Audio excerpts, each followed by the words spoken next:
We'd like to welcome you to this version of the Performance Matters series. Welcome back. Great to see you all here, as well as my colleague, Dr. Con Gottfredson. Today we're going to talk about an important part of the Strategy Matters series and something that's been known in our industry as Train, Transfer, Sustain. Con, you want to tell us a little bit about where that came from and where the story came from? Well, sure. The 5 moments of need have always given us a perspective of what we call train, transfer, sustain. But when you don't have that 5 moments view, you tend to be myopically centered on training, right? So I remember when we were in the Netherlands and you were speaking to a group and I was there supporting you as I tried to do, and they weren't getting it. They were thinking about training and they weren't seeing the whole picture. And so I remember having this idea of how to show that. So I grabbed a flip chart and I started drawing it, and you said, "What are you doing?" I go, "Just keep going."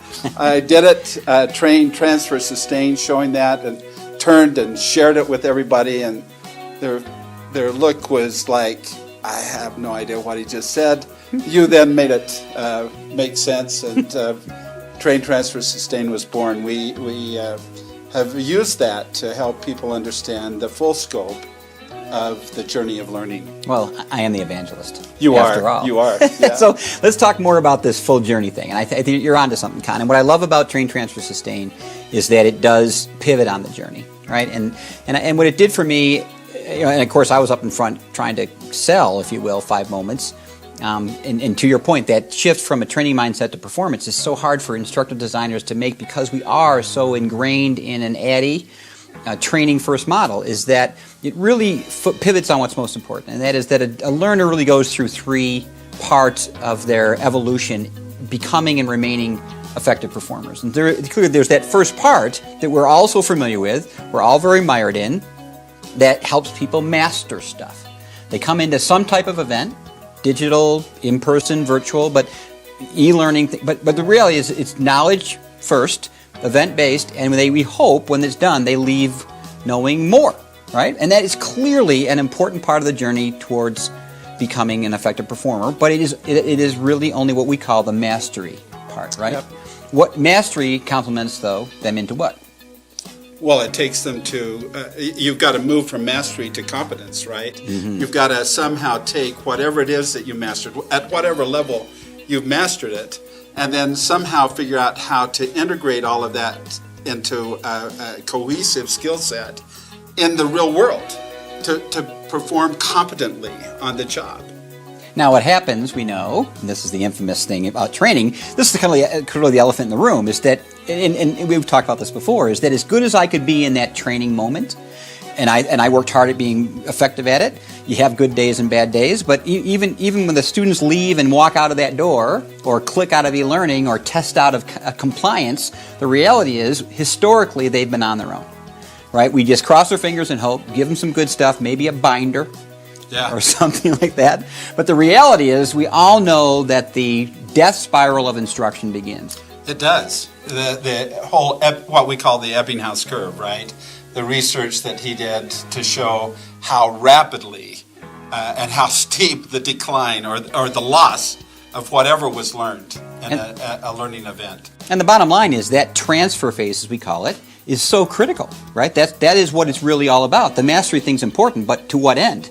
Right? So this transfer thing emerges, and historically in our business, if you look at the chart that we're showing you now, there's this question mark, right? There's this do the best you can, because we really haven't focused on deliverables and a methodology and a strategy that pivots on transfer as an intentional deliverable. Sure. And that transfer phase is a challenge, because you've got to somehow make your way through the realities of an ever-changing environment, and at the same time then figure out how it all fits together with your previous experience and form a new experience with those new skills and that new knowledge. No easy journey. And the bottom line, we all know, is that if that's not enough, in the world we live in today, there's change, right? I mean, I always talk about it. When I got into this business years ago, I taught a class on Lotus 1, 2, 3. It was a 5-day course. There was no version anything. There was no .2, 1.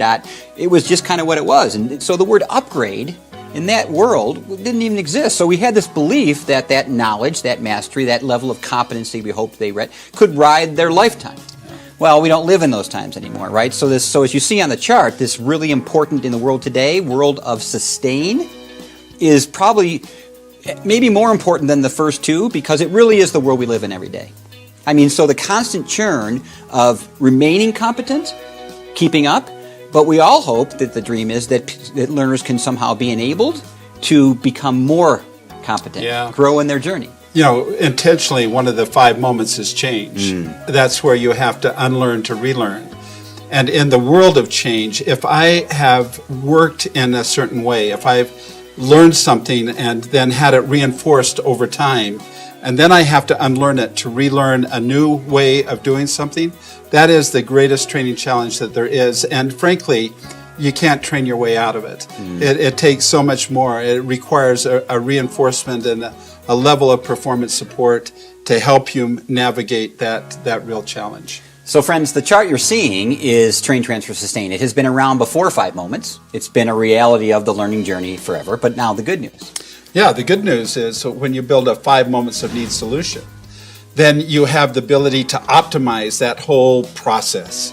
And it's remarkable. You see the training side of things, and that is the time to competency, the time to mastery, but more importantly, the time to competency is reduced dramatically.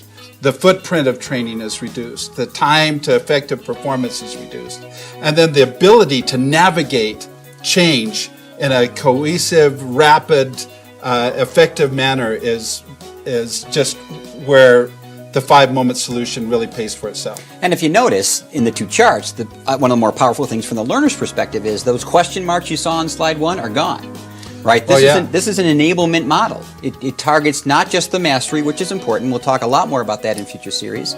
But the reality is it enables learners to get out of this uncharted water, you're on your own, good luck world I described earlier, to one that we empower learners to continue in their competency, but grow in that as well through the tools like performance support that are provided. Yeah, and one of the great truths that I learned from you, the remarkable insight, is that if you've designed for that sustain and you have a sustainment solution that's going to take care of that, then it allows you to change the way you go about that training.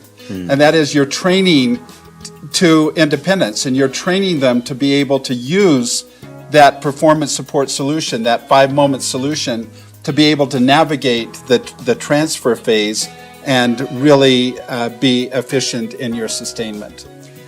So let's discuss how this impacts a very popular word in our industry right now, ecosystem. Right? We love ecosystem. It's very popular right now. Conferences have that name, all this other kind of stuff. We feel that the 5 moments of need enables what we call a learning and performance ecosystem. Right? Let's talk a little bit more about that. Well, we've worked with a lot of organizations that have spent a lot of time and effort putting in place their overall ecosystem, right? Only to find that as they get into actually producing solutions, that ecosystem has to change. We had a client who had spent a lot of money on their learning content management system, only to find out that it didn't work. So you have to see an ecosystem at 2 levels.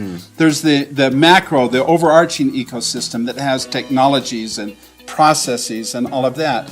But then you've got the ecosystem for a given solution. And a true 5 moment solution that is designed to accommodate train, transfer, sustain in and of itself is an ecosystem, a learning ecosystem, a learning solution ecosystem.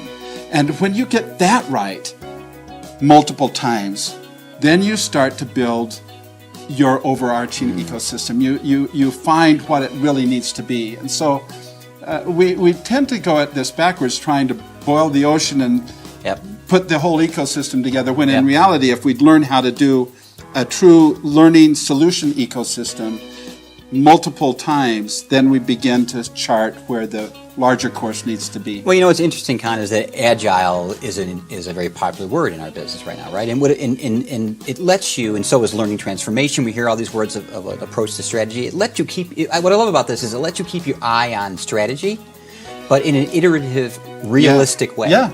Right? So you build each project in an iteration, so to speak, but collectively it becomes, to your point, the larger ecosystem. So as opposed to these 3-day retreats and whiteboards full of stuff that you hope is the reality of your world, you actually build out and keep your eye on that strategy, but in a very realistic way that covers train, transfer, and sustain. Yeah. Super, super powerful. Yeah, the real brilliant insight I think that has come to us over time is that you build a learning and performance ecosystem first, and you figure that out. You figure out how that is supposed to be, and then that can help you chart safely your course to the larger ecosystem.